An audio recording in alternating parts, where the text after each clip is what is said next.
Bonjour, Laurence Fautra, je suis vice-présidente en charge de la santé pour la belle région Auvergne-Rhône-Alpes.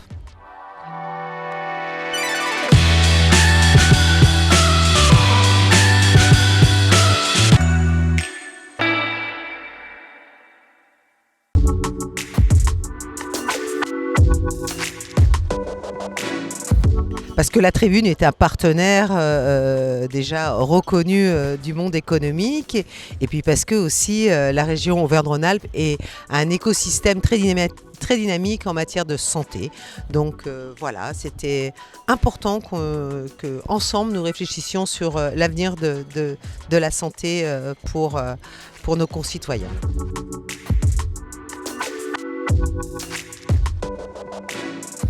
En tout cas, de ce forum qui commence, nous pouvons en attendre quelques pistes favorables. En tout cas, il faut l'espérer. On a été très très bons durant l'histoire. C'est vrai que le Covid nous a mis un peu tous en questionnement dans les domaines de santé. On voit bien qu'on subit une crise, une pénurie de médecins, en tout cas d'accès aux soins. Donc il faut l'espérer en peut-être évitant de travailler tous en silo et mettre toutes ces énergies en commun. Je pense qu'on pourrait y arriver, oui, effectivement.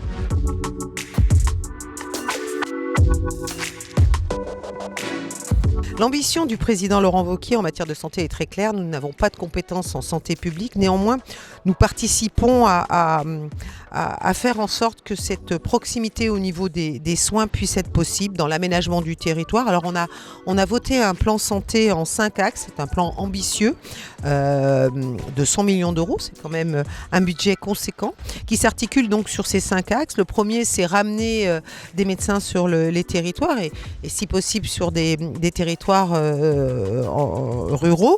Le deuxième, c'est accompagner ces soins de proximité, faire en sorte que nous développions des maisons de santé pluridisciplinaires, des centres de santé, aussi des centres de soins non programmés. Le troisième, c'est moderniser en fin de compte nos hôpitaux, nos centres hospitaliers en leur apportant une aide dans leur équipement. Le quatrième, évidemment, avant de soigner, il faut prévenir. C'est tout le volet prévention qui est très important. Nous avons lancé une grande campagne en lien avec le HPV, c'est le papillomavirus, puisque nous avons la chance d'avoir un accès un peu plus facile aux lycéens.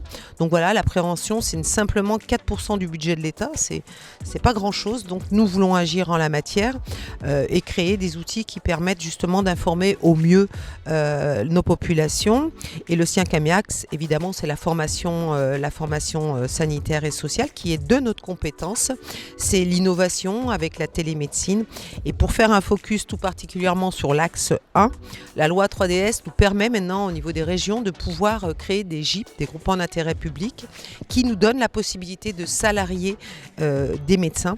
Donc nous allons expérimenter ce process en nous adossant à d'autres collectivités pour, sur des déserts médicaux, faire en sorte de pouvoir faciliter l'exercice. C'est d'accompagner les jeunes médecins dans leur stage et inciter à qu'ils aillent faire des stages dans des zones un peu plus en forte tension. C'est d'équiper nos sages-femmes, nos infirmières qui ont un rôle essentiel dans ce parcours de santé. Voilà, c'est en fin de compte essayer de faire un cercle vicieux et mettre toutes ces énergies au service de la santé et de nos concitoyens.